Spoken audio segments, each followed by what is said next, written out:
Yes. And I should go to the stream, go to my little dashboard thing, right?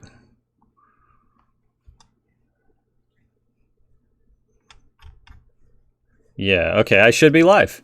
All right. Hello, everyone. Okay, we did it. Okay, so I was asked by Tansy about the vector layer and how to do some cool things with vectors, because Tansy watched somebody drawing and thought, wow, that looks really pretty and easy and stuff. So I'm going to show that right now. So first things first, when working in vectors in Clip Studio Paint, the key is you need to make a new vector layer. When you have your layers panel, actually, I probably should have done this before. Since people are going to be looking at my UI, it would probably help if my UI was not super tiny. So we'll go into our tools here and we will do our interface scale. Let's see, where even is that? I believe that is in... You know what? Never mind. We're not going to do that. We're not going to waste time on that. What matters is when you go into your vector panel, you should have the new raster layer, which you've clicked a million billion times before, and next to it there should be one that looks just like it but with a picture of a cube, a 3D cube on it, and that's your vector layer. So when you make a new vector layer, all of your lines will become vector lines. It's the same as normal, but with that difference. When drawing in the raster layer, everything is a bunch of pixels, and you can like take your eraser and erase on a pixel by pixel basis. When drawing in a vector layer, it should look very, very similar. However, if you go in and hold down the control key to use the object selector, you'll see a bunch of these little nodes. And these control points, as they're called, can be pulled and dragged and moved all over the place. But the actual experience of drawing your line is basically exactly the same in Clip Studio Paint. And there's more or less no good reason not to draw in the vector layer first, unless drawing so many lines causes your computer to like hang up or whatever. But also considering we can just take the layer and at any time right click it and convert our layer to a raster layer by clicking the word rasterize here. Now it is a raster layer, and the raster layer is the same as any other raster layer. So I just always start with the vector layers unless I am doing coloring that requires some effects that are not supported in the vector layer, of which there are a few. Okay, anyway, getting into what we're going to do here with our what some of the advantages of working in the vector layers is that you can have your lines, and if you make any mistakes with... Oh, one moment, everyone.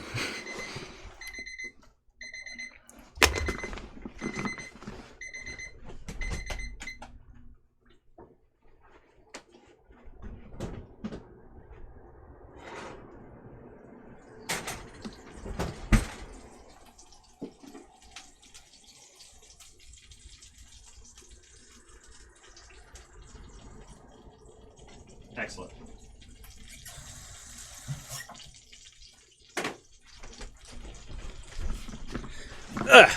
Okay. Sorry about that. I forgot I had food in the oven, and that was the alarm for my chicken. Okay, I am back. Okay, so one of the advantages of working in the vector layers is that a lot of the time when I'm drawing a line, when I'm drawing in my raster layers, I will say, try to get this thing where I have my chin, where I have like my face and chin, and like my line has like a little mistake here. Like I messed up. I meant for this to be a sharper point, and I ended up with this kind of a curve thing just because of the inconsistency of my hand. So I will like control and erase. I'll control Z. Dang, I just can't seem to get it right. When I'm working in my vector layers, I can draw the line once and then look at the tiny little part where I made the mistake, and I can pull in my my control points and get it to look good, get it to look the way I meant to draw it. And this is like a simple assistance, and it saves me a ton of time compared to what I was doing before, because I just do not have a particularly accurate hand and wrist. Another advantage of the vector layer is there are a bunch of fancy little tools, which I will demonstrate right now. For example, let's say that you want to draw something where somebody's like, let's say we got ourselves a face, and we want to draw like, we're gonna go quick. We want to draw like some feature is in front of another feature.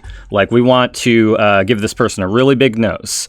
In vector layers, you can do something called vector eraser, where it will erase up to the intersection of a line and remove everything behind it. You don't have to fuss with things that go over things. You can cut things off and erase cut it right to the quick, and end up with these nice sharp edges that look really good.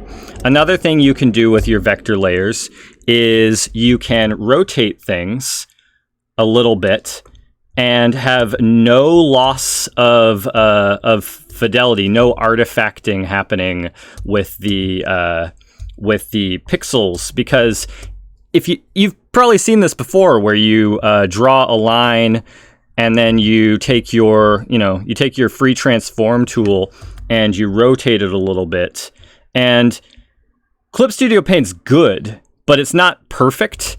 You end up with these strange little artifacting that happens right here, where these pixels are not they're not smooth the way they used to be, because when you try to anti-alias the line after the rotation, this here turns into this.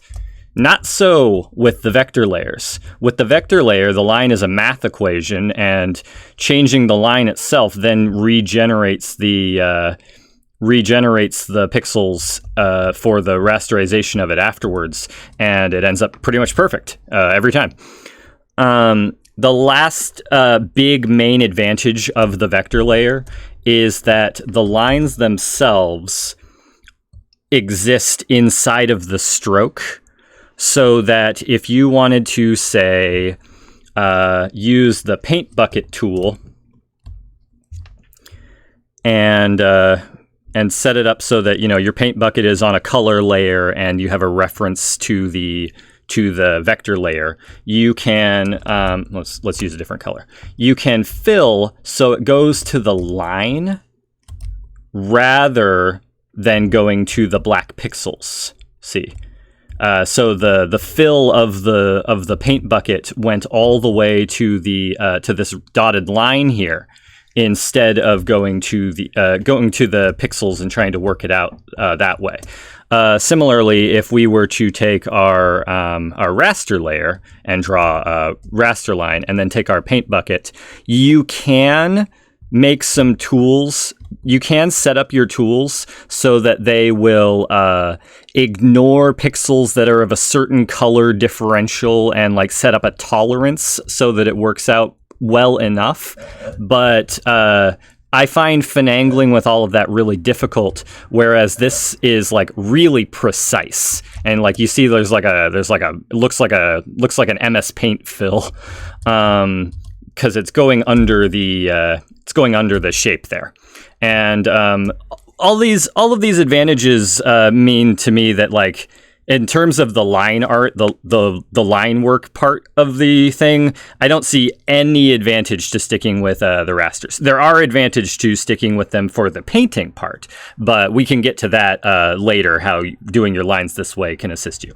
Anyway, so let's talk about how to actually set up the tools to do all the things that I was talking about, because out the box, Clip Studio Paint's eraser and stuff work a little differently. If we pick up our eraser tool, it will work like this, And this is cool. You can see that it takes the shape of our vector lines and kind of like cuts it off at an angle to try to simulate having a flat, sharp thing on the end here, which is a really cool technology. I like it a lot. But this isn't particularly useful to me because it is very rare that I draw some lines that are supposed to be like my line art and I want them to have like a cut through them like this, unless I want to do something like this and take my eraser and put like a bar in front of my shape like this. So what we want to do is we want to take our eraser tool and we want to make a new one. Like we could start with the hard eraser because that's probably the one you have. And we will go create a copy of current selected subtool. Of these 3 buttons down here, you want the middle one. And we'll name it Vector Eraser. Cool. Now with our vector eraser, we have a lot of different options here, but the one that matters most is, and if this is not already showing up for you, then you'll come in here. You'll find the, let's see, where is it? In the erase subsection, you'll find the vector eraser, and you'll get these 4 options. The first one is erase the touched area, like the thing we demonstrated there. The second one is erase up to the intersection, which erases the entire line until it hits another line from another vector line. And then the last one is erase the entire line, which will do that. If you want to just get the entire line out of there, you know where to find it. But it's usually easier to hold Control, click on it, and then click the Delete key on your keyboard. I don't find much use in erase entire line, unless I like get off of here. Okay, yeah, I can do that, I guess, if I just want to destroy it all. So setting our vector eraser to erase up to intersection is the right thing to do. You should do that immediately. Another option is you can have, erase on all layers, but I tend to find that is not useful to me, so I would stay away from that one. Next up, we have, I mentioned the paint bucket thing. For the paint bucket thing, you're going to want to have a paint bucket that is set up for vectors. And that is done with this little checkbox here that says fill up to vector path. So in the fill, not fill, anti-aliasing, reference. In the reference tab, you have a bunch of options, and you're going to want a refer multiple, because if it only refers to the layer it is on, it's not useful at all for vector lines, because the paint bucket cannot be used on a vector layer. Vector layers are for lines only, so you need to have it on its own separate raster layer, and you want to check this box that says refer multiple. Then you want to choose refer selected layer, or refer all layers if you want to be, cavalier about it. And once you have refer selected layers chosen, you then want to pick fill up to vector path, and if you feel like it, include vector path. The include vector path checkbox just makes your line go 1 pixel wider than it would have before. If you're doing really, really thin lines, like less than a pixel thin sometimes, you'll want this include vector path, or else it's going to leave a white halo aliasing around your fills. And maybe you don't. Just know that this is here, and turn it on and off depending on how your drawings end up working. Finally, referencing the overflow frame is very important. I don't see any reason to uncheck this. What this one does is it makes it so that if we go into a line and go like this border here is the overflow frame, and if we go into our layer and do that, it will do that. If we turn off the overflow frame thing, though, it will not look at the frame, which might be useful for you, but because we didn't close our line up here, it will... Oh. Maybe it's for something else. Maybe the overflow frame is... Right. Okay. The overflow frame is for when you're doing... Never mind. Forget everything I just said. Is more important for comic stuff. But point is, you're gonna want that. You're gonna want that overflow frame checkbox. Keep it. The last important thing for setting up that is not always on by default, I believe would... Actually, I think that's all of them. Yeah, that's all of them. You just need to set those two things, just the paint bucket and the eraser. Excellent. Now, what are some more useful things to do with your vectors? Another useful thing would be how to actually influence them quickly. And that will be in your correct line panel. Actually, one sec. Let me set my work. I should have done this a while ago. I should have set the workspace to a default workspace because I didn't have reset to default. Following us. Yeah. Am I on the default now? I should be. Should be. This should look closer to what most people have set up instead of the... I should have done that from the start. It's fine. Okay, so one of these is our correct line tool panel. And correct line gives you a bunch of options like your control points, which are these. Your pinch vector line, which lets you do something more like this. I use this a lot when I want to reshape something to a particular shape, but it is easy to mess up and get it into arrangements that you didn't mean to have, in which case the Control Z to undo is your friend.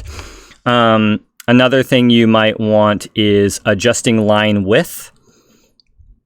Adjusting line width is very useful to a crazy degree because you can do stuff like this. If your pressure sensitivity for your line width isn't the way you wanted it, you can make things wider, you can make things narrower.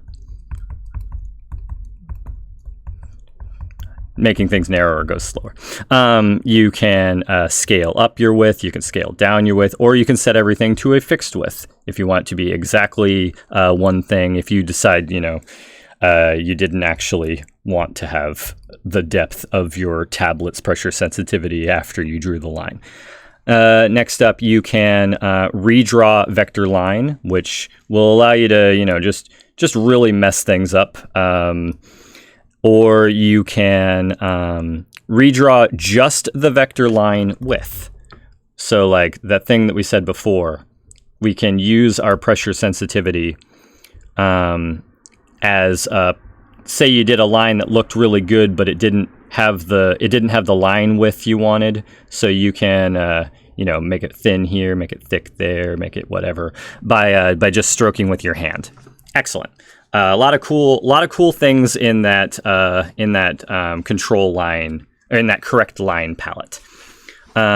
We can make it so that we can delete control points if you have a million billion control points, sometimes your line can end up looking really jagged and not correct. So if you want to go in with your vectors and like make something really, really precise, you can set it up so you only have like 3 or 4, and you'll use the delete control point tool to do that. And then you can take your line and like really angle it just right,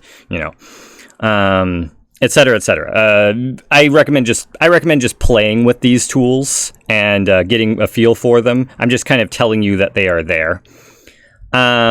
Finally, and this is the biggest deal for me personally, you can use the object selection tool, the operation tool, to select the line, and then your tool object property will show this great option right here, your main color, and you can just set the line to a different color. after the fact. No need to erase and redraw it. This is something that you could easily achieve with the raster layer using the, locking the alpha of your layer and then just stroking over it with a different brush and just change the color that way. You could do that just fine. But for me personally, being able to change these colors in to a specific color that I have for my code, because my art is very comic-y, and so I need everything very consistent, and I don't need to worry about the lighting so much. I just need my cells to be exactly the right cell color, like I'm doing a digital animation or something. So if I pick the wrong color, I don't need to redraw the thing. I can just set it to the correct color. You can also do that sort of thing. Yeah, sorry, did someone start to say something? No, I just heard nothing. Okay, great. What are some use case advantages to this? I mentioned how we can use the erase up to intersection. I use this a lot when I'm drawing hair. Being able to do my hair lazily is very useful for me. And having these points that come out. Oh, right. I've been doing everything with everything with fancy, really sharp lines. But the vector layers support painterly brushes. They support the textured watercolors. You can do all of those operations with all of the different tools for anything, as long as it is a stroke, as long as it is a line. You can even use it for your air brushes. These have lines that can paradoxically be cut in like this. You can even use it for your stamp effects, like these stars. This has its own vector line too. These can be a little chaotic, because if you change the length of your line, it will change the entire thing down the whole thing. But chaotic tends to be what we want when we're working with these kinds of effects. And if we're not, you can always just, be very specific with it.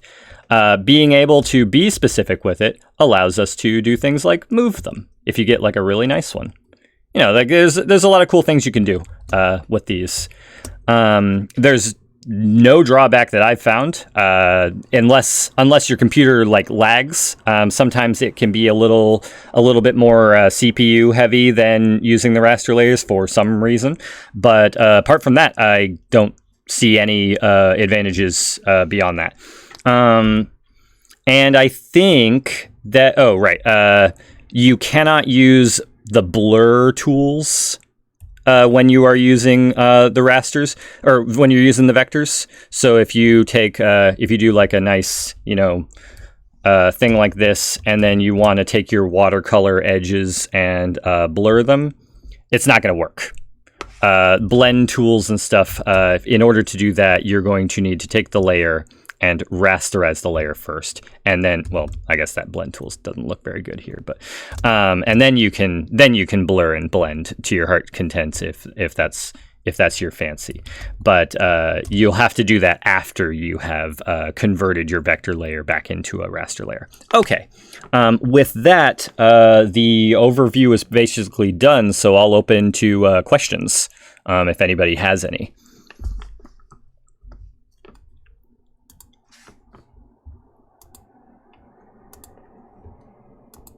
And if not, then we can...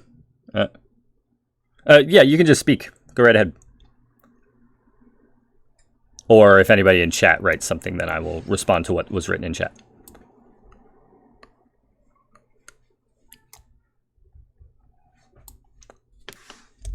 Mm-hmm.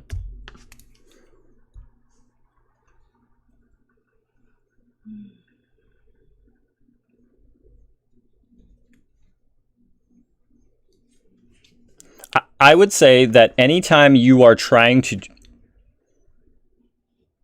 Yeah. No, go right ahead. Oh, okay, okay. So I would say that anytime you are doing your finalized line work, anytime that you're doing your, so like you've already done your sketch. So like I'll just take a new layer and I'll just sketch something really quick. I'll go like, wow, look at me, I'm cool. I got my, we're doing great. Look at us. And it's time to turn this into like an actual drawing. That is when I would that is when I would then switch to my vector layer, because you have so much more control over what you want to do. You can really just do it, and you know when your lines are intersecting, you know when your lines are connecting. You can take these things and move them and adjust them on a line by line basis. If you want things to be a little wider, a little narrower, a little longer, a little shorter, it's very easy to take individual lines and work with them.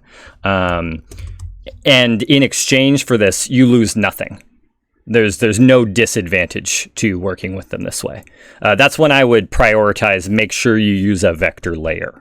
It's just when you're drawing your finalized line work.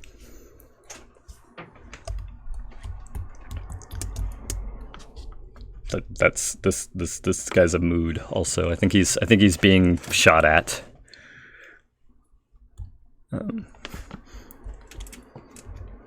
Is there any other questions to that? Like this could be a short lesson. It could be a crash course.